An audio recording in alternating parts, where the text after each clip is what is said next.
We're in the third section of chapter 6 of the Jungle Book, and Kotick has just seen something horrible happen, and so he's gotten some advice from a walrus about where to go. Kotick thought that was good advice, so he swam around to his own beach, hauled out, and slept for half an hour, twitching all over as seals will. Then he headed straight for Walrus Islet, a little low sheet of rocky island almost due northeast from Novastoshnah, all ledges and rock and gulls' nests where the walrus herded by themselves. He landed close to old Cevich, the big, ugly, bloated, pimpled, fat-necked, long-tusked walrus of the North Pacific, who has no manners except when he is asleep, as he was then, with his hind flippers half in and half out of the surf. "Wake up!" barked Kotick, for the gulls were making a great noise. "Ha! Ho! What's that?" said Cevich. And he struck the next walrus a blow with his tusk and waked him up, and the next struck the next, and so on, till they were all awake and staring in every direction but the right one. "Hi, it's me," said Kotick, bobbing in the surf and looking like a little white slug. "Well, may I be skinned," said Cevich, and they all looked at Kotick as you can imagine a club full of drowsy old gentlemen would look at a little boy. Kotick did not care to hear any more about skinning just then. He had seen enough of it. So he called out, "Isn't there any place for seals to go where men don't ever come?" "Go and find out," said Cevich, shutting his eyes. "Run away. We're busy here." Kotick made his dolphin jump in the air and shouted as loud as he could, "Clam eater! Clam eater!" He knew that Cevich never caught a fish in his life, but always rummaged for clams and seaweed, though he pretended to be a very terrible person. Naturally, the chickies and the gooverooskies and the apatkas, the burgomaster gulls and the kittiwakes and the puffins, who are always looking for a chance to be rude, took up the cry, and, so Limmershin told me, for nearly 5 minutes you could not have heard a gun fired on Walrus Islet. All the population was yelling and screaming, "Clam eater! Stareek!" That means old man. While Cevich rolled from side to side, grunting and coughing. "Now will you tell?" said Kotick, all out of breath. "Go and ask Sea Cow," says Cevich. "If he is still living, he'll be able to tell you." "How shall I know Sea Cow when I meet him?" said Kotick, sheering off. "He's the only thing in the sea uglier than Cevich," screamed a burgomaster gull, wheeling under Cevich's nose. "Uglier and with worse manners. Stareek!" Kotick swam back to Novastoshnah, leaving the gulls to scream. There he found that no one sympathized with him in his little attempt to discover a quiet place for the seals. They told him that men had always driven the holluschickie. It was part of the day's work, and that if he did not like to see ugly things, he should not have gone to the killing grounds. But none of the other seals had seen the killing, and that made the difference between him and his friends. Besides, Kotick was a white seal. "What you must do," said old Sea Catch after he had heard his son's adventures, "is to grow up and be a big seal like your father and have a nursery on the beach, and then they will leave you alone. In another 5 years, you ought to be able to fight for yourself." Even gentle Matka, his mother, said, "You will never be able to stop the killing. Go and play in the sea, Kotick." And Kotick went off and danced the fire dance with a very heavy little heart. That autumn he left the beach as soon as he could and set off alone because of a notion in his bullet head. He was going to find Sea Cow. If there was such a person in the sea, and he was going to find a quiet island with good firm beaches for seals to live on, where men could not get at them. So he explored and explored by himself from the North to the South Pacific, swimming as much as 300 miles in a day and a night. He met with more adventures than can be told, and narrowly escaped being caught by the basking shark, and the spotted shark, and the hammerhead. And he met all the untrustworthy ruffians that loaf up and down the seas, and the heavy, polite fish, and the scarlet spotted scallops that are moored in one place for hundreds of years, and grow very proud of it. But he never met Sea Cow, and he never found an island that he could like.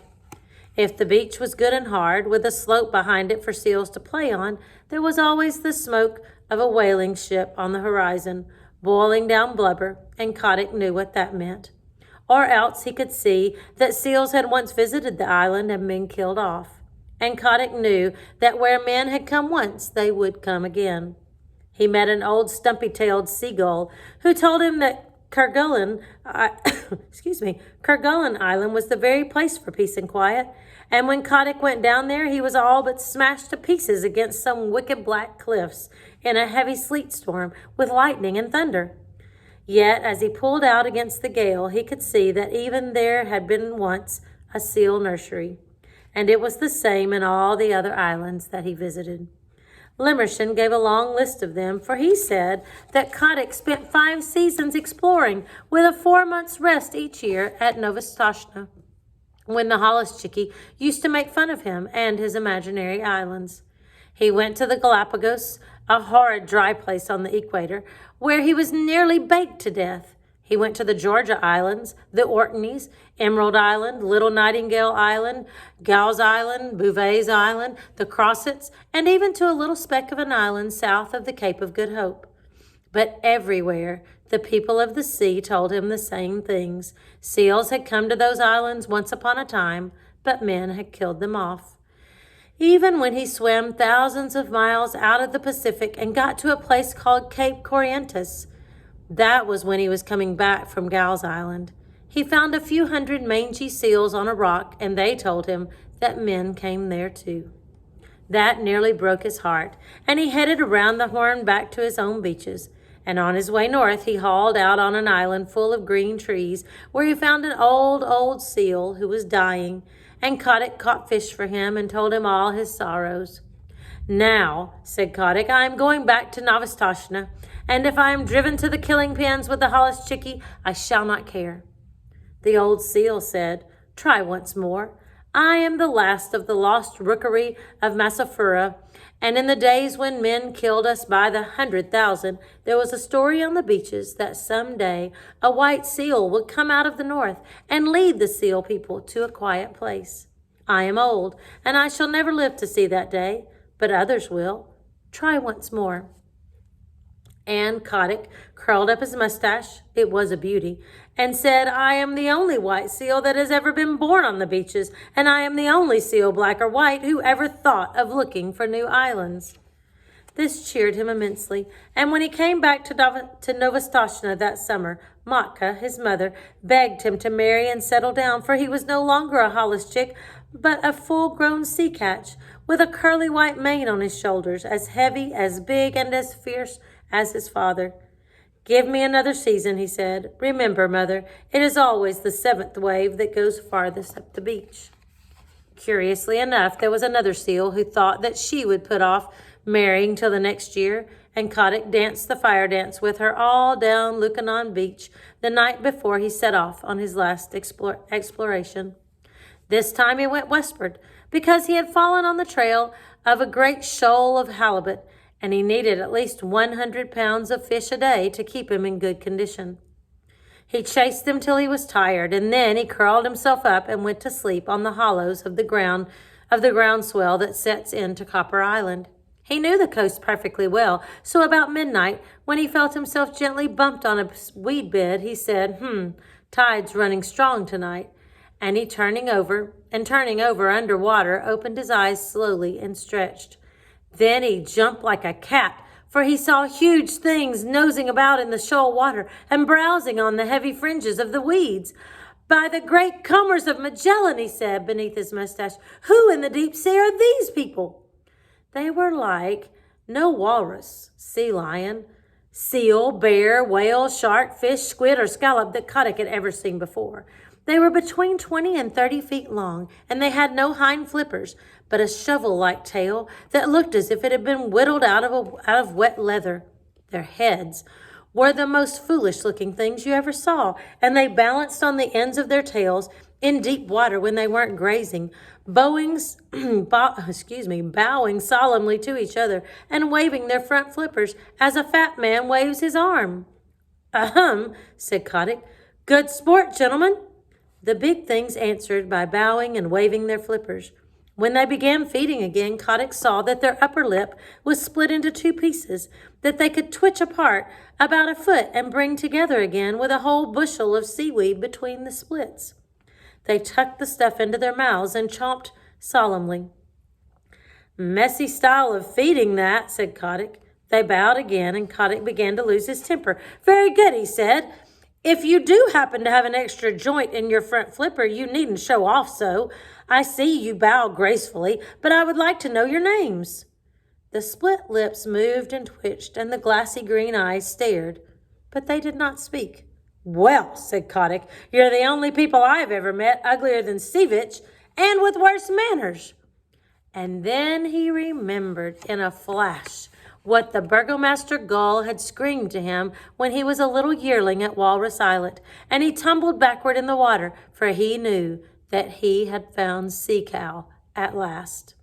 The sea cows went on slooping and grazing and chumping in the weed, and Kotick asked them questions in every language that he had picked up in his travels, and the sea people talked nearly as many languages as human beings. But the sea cows did not answer, because Sea Cow cannot talk. He has only 6 bones in his neck where he ought to have 7, and they say under the sea that prevents him from speaking even to his companions.